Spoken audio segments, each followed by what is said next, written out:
Well, happy Monday to you. I hope you had a wonderful weekend. Thank you so much for joining me on this beautiful day. It is May 3rd, 2021. It is beautiful outside. It was 55 degrees outside this morning. Just a beautiful, beautiful morning. There was a train parked in front of our house for most of the morning. That was kind of interesting. That happens periodically. I don't know why they stop. Sometimes it's to check for things, and sometimes they just stop because there's traffic up the road and they have to stop and wait for that traffic. Did you have a good weekend? I certainly did. It was a wonderful weekend. There was did some work on Saturday. On Sunday we had worship service. Then we had a conference. This lady named Michelle Niedert, who talked about 6 ways to improve your mental health during COVID or something like that. It was really, really interesting, and I might employ some of those things. One of the things that she said was very healthy, of course, is to get outside and take a walk. And of course, I do that every morning. So I agreed with her on that. So if you want to remain healthy during COVID, you might want to just go outside and enjoy God's creation, let his breeze and his chirping birds and the smells of the desert fill you, and understand that you are a beloved child of God. That's a great thing that I do. I'm just passing on that tip in case you want to do that. Let's see. As far as things going on, we have doesn't look like I was looking earlier about the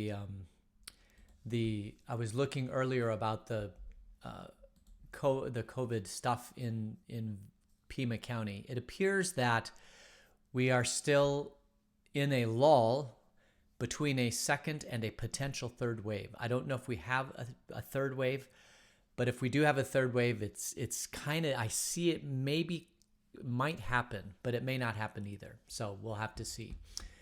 Yeah, I mean, it's well, here, I'll show it to you. It's flat, maybe going up a little bit, but it's not going up as rapidly as between the second and the third wave. So it's really tough to know what's going to happen. Everybody's anxious to know what's happening in the future. And the simple truth is we have absolutely no idea what's happening in the future. But God knows what's happening, and he's in charge, and he cares for us and loves for us. As far as birthdays go, we don't really have any birthdays today. We have a couple tomorrow, so we'll mention those tomorrow. All right, I think we'll go ahead and get started. We are in episode 6. Oh, I guess I should probably do this. We are in episode 6 of our, well, maybe I can't do that. Hold on. Yeah. We're in episode 6 of our study, Exodus, the Great Rescue. And we left off yesterday or Friday with Moses leaving Egypt, traveling to the land of Midian, getting married, and he's with Reuel, or his father-in-law Jethro, and he's basically herding sheep. And the sheep that he's herding are obviously belonging to his father-in-law Jethro, who is a priest of Midian. And he leads the flock to the far side of the wilderness and comes to Horeb, the Mount of God, where he sees God. I want to spend a little bit of time today talking about where Horeb is. This is, I'm going to show a map for those of you that can see the map. This is not the Exodus, but this is Moses' first journey out of Egypt into Horeb. So he leaves Egypt. Actually, the Sinai Peninsula is part of Egypt. So he goes down the Sinai Peninsula about halfway, crosses over, and then comes south into Mount Sinai. I've got another map. Let's see. This is another map that shows where Mount Sinai is, which is also known as Willow Peak today. There's a nunnery there. But just so you know, this is a map of kind of Egypt. And I don't know if my cursor shows up. Yeah, my cursor shows up. So Egypt is over here. Cairo, which is in the Nile Delta, is over here. Then you have the Red Sea. This is the Red Sea. This is the Suez Canal over here. This is where that ship was. Israel is over here. So Israel is east of Egypt, which occupies most of the Sinai Peninsula. And you go to the south end of Israel, and you are in this little inlet right here. I can't remember the name of it. In this inlet, and I should know the name of that. Israel is considering building another canal from this point through Israel up to the Mediterranean Sea. So you'd have the Suez Canal over here, and you'd have another canal over here. And the advantage of that is that right now, Egypt charges an outrageous amount of money for ships that just want to go through this Suez Canal. Like, I think it's millions of dollars, tens of millions of dollars just to send a ship through here. So if Israel were to build another canal, it would put competition between the Suez Canal and the Israeli Canal, and then the prices would come down, and Israel could benefit from that. So that's where Israel is, and then you have Jordan, you have Syria, you have Lebanon over here. And then south, this huge peninsula here is Saudi Arabia. On the south end of Saudi Arabia, you have Yemen, you have Oman, you have the United Arab Emirates. And at the northern tip of the United Arab Emirates, jutting into the Gulf of Oman in the Persian Gulf, is this town called Dubai. And this is Dubai is the... I wouldn't say it's the crown jewel of the Middle East, but there's a lot. It's a vacant. People have been building there for quite a bit of time, but it's almost like Las Vegas. When the guy went to Las Vegas and basically took desert, barren land, bought tons of it for nothing, and then built Las Vegas out in the middle of nowhere, it just shows you that you can buy barren desert land out in the middle of nowhere and you can build a city. Well, that's what happened to Dubai. Barren desert land, not worth anything, except it's on the coast, right? And it's in the Persian Gulf. And they've built this incredible town with, they've built, what do you call it? Peninsulas that jut out into to the Persian Gulf that are in the shape of a palm tree. And then they've built these beautiful homes and resorts and stuff like that all the way out there. One of these days, I would love to go to Dubai. It is a very metropolitan, cosmopolitan, 21st century city with lots of features. They have air conditioning, they have electricity, they have internet, they have nightlife. It truly is almost like a Las Vegas of the Persian Gulf, of the Middle East. And there's a lot of activity going on over there. People go to Dubai all the time, especially Middle Eastern people. The Muslim community loves Dubai. This is their Las Vegas in the Middle East, I guess you could say. Although I don't know much about the Muslims. Do not do things that people do in Las Vegas, so I'm sure it's much more conservative area as far as theologically and sociologically. They don't do all the things that they do in Las Vegas. So, in the Sinai Peninsula, that's where, let's see if I can bring up that map again. In the Sinai Peninsula, on the very tip of it is Willow Peak. And let's see. This is a map of where Mount Sinai is today. So, I just want to also show you some pictures. You're not going to be able to see these on the podcast, so I'm going to have to describe them to you. But this is a picture. Well, let me go to one more picture. This is a picture at the peak of Mount Sinai or Mount Horeb, and it looks over St. Catherine's Monastery. And if you'll notice in the picture, it very much looks like Arizona in some places, maybe like a Sedona, where you've got this beautiful rock. There's not a lot of landscape or vegetation in this area. It's a very, very barren, vegetated land. And here's a picture of the St. Catherine's Monastery looking from the top of Mount Horeb, looking down into the monastery. And as you can see, there's very, very few plants. There's just a few weeds growing up. But other than that, it's just a very desert, barren location. Um, the It's not as pictured as in the movie Ten Commandments. It's truly a very, very barren place. So this is where Moses is feeding his sheep. Now, I don't know where you'd feed your sheep around here because there's not a lot of vegetation. So either the vegetation has died, or the sheep is just living on it's very, very few flocks of sheep that Moses is trying to find and move out. See, when you have sheep, you have to find grass for them. And in order to find grass, if you're in an area like this, you might have to go far out into different locations to find patches of grass where you can feed your little bits of sheep. And that's probably what Moses is doing. He's going farther and farther out to try to find grass for his sheep. And then he comes across the burning bush. But the thing I want to point out is it's very beautiful. It's incredibly beautiful. There's lots of purples and browns in this area, not as red as Sedona, a little bit more majestic and purplish than Sedona is.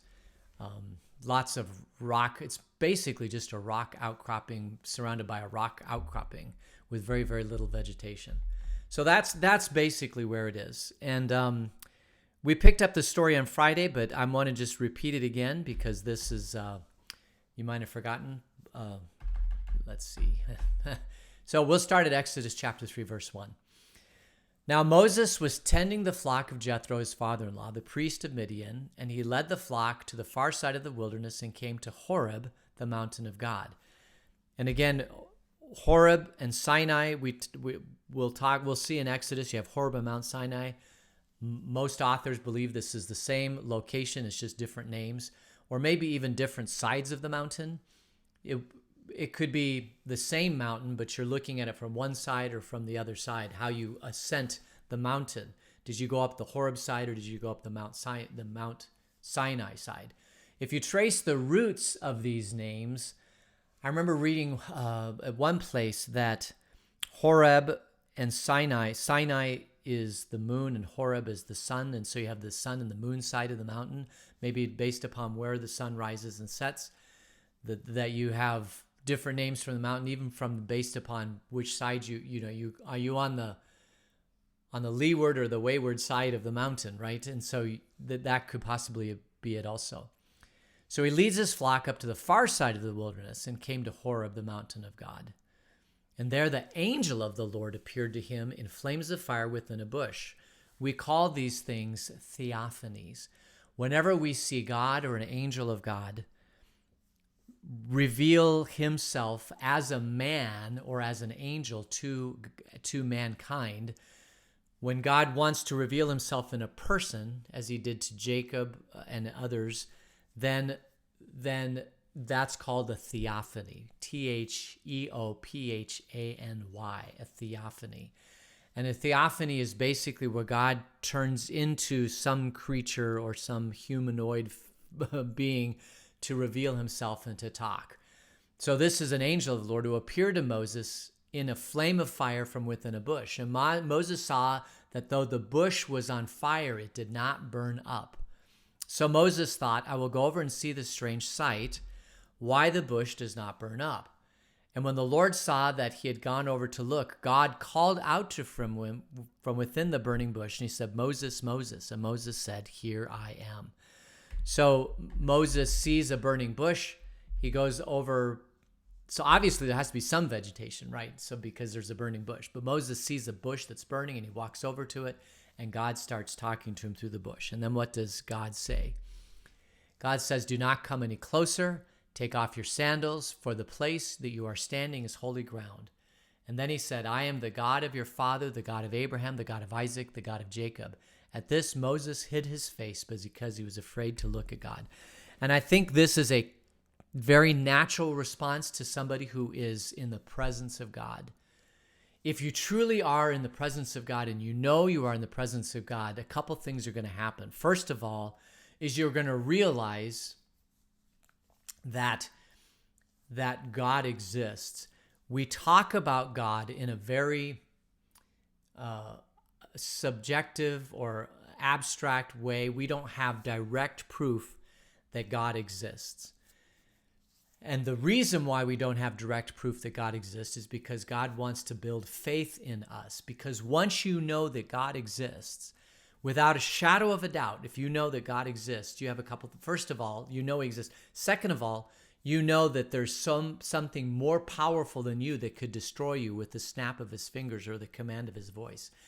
And that's a very, very, very scary thing. And then the other thing that you have to know, second or third thing, I'm not sure which that would be, is that you have to follow whatever He tells you to do. If God exists, if He has anything that He wants you to do, you have no choice but to follow it. That's just the way life works. Because if an alien race were to come into, I'm just theoretically talking about this. Although NASA, I guess, is releasing pictures that say that aliens ships have come in and they've taken pictures, they've documented it, and they've kind of held it back so that the population doesn't freak out. I think that's interesting. First of all, you have no proof that it's an alien ship. If it was proof there was an alien ship, what would that do to the human population on the earth? It would force us to have a paradigm shift about our place in the universe, and it would even have some theological implications, right?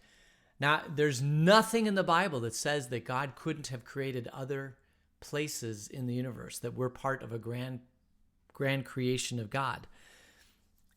It's all faith, right? The whole thing is entirely faith, but it does shake your faith if there is an alien, if an alien were to come on Earth and we could document that this is truly an alien, it came in an alien spaceship, it would dramatically change the worldview of how we view ourselves. Is the alien friendly? Is the alien hostile? If the alien's friendly, how do we know that it's friendly?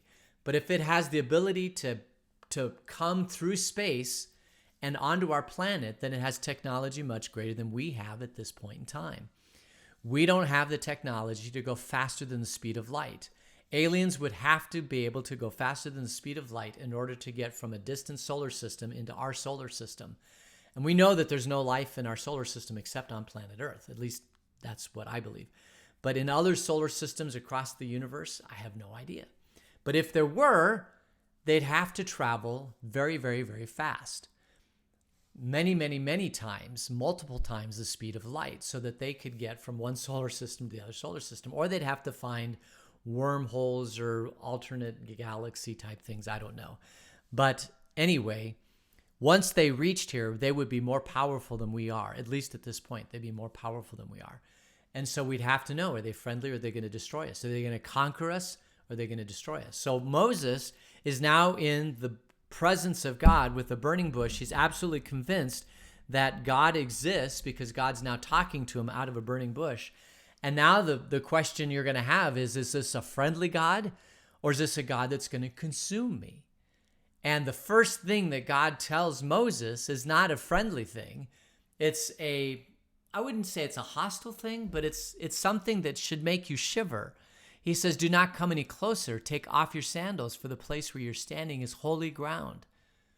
And then he says, I'm the God of your father, the God of Abraham, the God of Isaac, the God of Jacob. And at this, Moses hid his face because he was afraid to look at God. So the first thing that God says to Moses is, take off your sandals. This is holy ground. I'm the God of your forefathers. And Moses does what everybody would do. It's what I would do in the presence of a power greater than myself. I would bow down on the ground and say, please don't kill me, because you obviously have more power than I do. And this would be a natural response to seeing God. I've often wondered, it's a two-edged sword, right? All of us want proof that God exists. We want God to come to us in a burning bush. We want God to come to us in a very physical form that proves to us that God exists. But it's a two-edged sword, because once you know without a shadow of a doubt that God exists, then you have to, without a shadow of a doubt, follow whatever he tells you to do. Because if you don't, then you're jeopardizing your relationship with this more powerful being. In this case, God, who is the most powerful being, by definition, the most powerful being in the whole even outside of the universe and the un-universe. Like God is greater than all of that and the most powerful thing. So you have to follow him. And that's why he gives us free will and he doesn't reveal himself to where faith is not required, because he wants us to build our faith. He wants us to make our own decisions. He wants us to live this life with the free will that he wants to give us. In order to give us free will, he can't reveal himself. He makes us rely on faith. But Moses, who was living with free will, all of a sudden now comes into the presence of God, and now he has to do what God is going to do. And the question that he has, at first pass, Moses thinks that this God is a very angry God, a very, maybe not even a friendly God. Moses doesn't know yet. But we're going to continue reading. We're just going to find out what he says. The Lord says, I have indeed seen the misery of my people in Egypt. So right away we know that God feels that these are his people. I've seen the misery of my people in Egypt. I've heard them crying out because of their slave drivers, and I am concerned about their suffering. So I've come down to rescue them from the hands of the Egyptians and to bring them up out of the land into a good and spacious land, a land flowing with milk and honey, the home of the Canaanites, the Hittites, the Amorites, the Perizzites, the Hivites, the Jebusites. And now the cry of the Israelites has reached me, and I have seen the way the Egyptians are oppressing them. So now go, I am sending you to Pharaoh to bring my people, the Israelites, out of Egypt. So it appears that he's a friendly God. He's heard the cries of his people who are in slavery of Egypt. Moses likely was one of these people. He slew the Egyptian slave driver. And Moses would have been one of those to cry out. He would have seen the cries of the people who are living in slavery. And it wasn't a nice slavery. I mean, it was a very horrible slavery where these people were just working them to death so that they could build the pyramids and all that sort of thing. And now God's going to come and rescue them from the hands of Egypt, to bring them out of the land into the good and spacious land, a land flowing with milk and honey. This is all this stuff to the east. It's Israel and everything to the east of Israel. That's where these people live. The Canaanites, the Hittites, the Amorites, the Perizzites, the Hivites, the Jebusites. All of these people are in this land of Israel and to the east. And now Moses is going to rescue. But the thing is that he says to Moses, so now go. I am sending you to Pharaoh to bring my people, the Israelites, out of Egypt. Did Moses want to do this? Did Moses wake up one morning and say, gosh, I wish I had an encounter with God and he would send me to Egypt to risk my life to ask Pharaoh to let my people go? No, he would have not wanted to do that. I mean, in one respect, you can see that these people are in slavery in Egypt, and they're going to need somebody to fight for them, to get them out of Pharaoh's grip. And maybe at some level in his deep heart of hearts, Moses might have known that he was a person that God could use to do this. He had grown up in Pharaoh's court. He spoke Pharaoh's language. He also is of the tribe of Israel. So he's genetically belonging to that tribe, but he's philosophically and educationally belonging to the Egyptian tribe. So he is able to put one foot in each side of this groupings of people. And he is really the only person that could go up to Egypt and rescue. Of all the people, he's probably the only one that could, because he has a foot in both camps. And that's why God created Moses, right? For such a time as this, Moses was created by God in this situation so that he could go and let the Egyptians know that God wants them to release the Hebrew slaves. That is an overwhelmingly powerful thought, especially if there are times in your life when you ask God, what do you want me to do? How have you created me? How can I serve you and be your hands and feet in this world. What is the gifting that you've given me, and how are you going to use that gift to serve the world? And if any of you have been in a leadership position of the church, you've had questions like this, like how am I created, and how can I serve God? And it's a sobering thought to think that God could use any of us for any of our gifts to do things in this world. And it must have been a sobering thought for Moses to go in front of God, have God say, I'm going to lead you to Pharaoh, and you're going to ask Pharaoh to let my people go. I'm going to send you to Pharaoh to bring my people, the Israelites, out of Egypt. It must have been a scary thought for Moses. I mean, at some point he knew that he was equipped for this and maybe even created for such a time as this, but to actually go and do it would be very, very difficult. But the point I want to make, and we'll close with this point, is that Moses had no choice. Because once God revealed himself, that the creator of the universe exists, and yes, you are the person I have chosen to lead the Hebrews out of slavery. You're going to follow me. You're going to do exactly what I tell you. And you have no choice because I am more powerful than you. I created the universe. I'm going to tell you to go do this. It is a very, very sobering thought. But you will look in time, throughout the history of time, that God has come to various people. And it's not in a burning bush, but it is an inkling, or it's a way where God powerfully overwhelms a person and says, this is what I want you to do.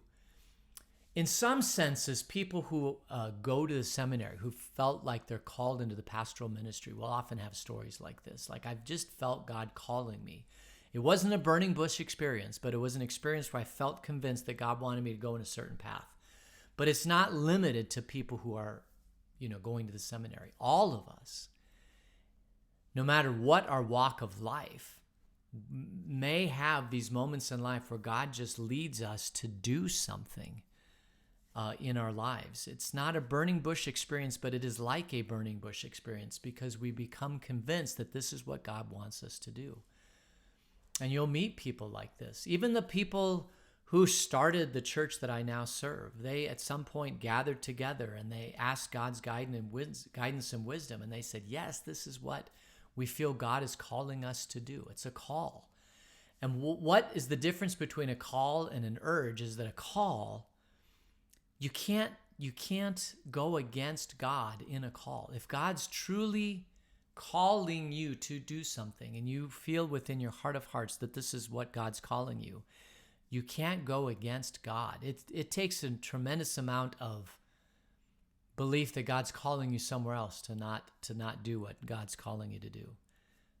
And it's not just in the pastoral ministry, it's in all walks of life. It's this whole idea that Luther had called vocation. Well, right now, Moses' vocation and his calling is to go rescue his fellow Hebrews out of the land of Egypt in slavery. All right, I think we'll end it there. So would you join me in prayer? Gracious God, thank you for the urgings and the callings that you give us in life, and help us to not shirk from these duties, but to follow you with boldness. For when we do your work, we are doing your work. In Jesus' name, amen. All right, so that's all I have for today, and I really appreciate that you joined me, and I pray that you have a rich rest of the day, and we will see you later. Take care. Bye.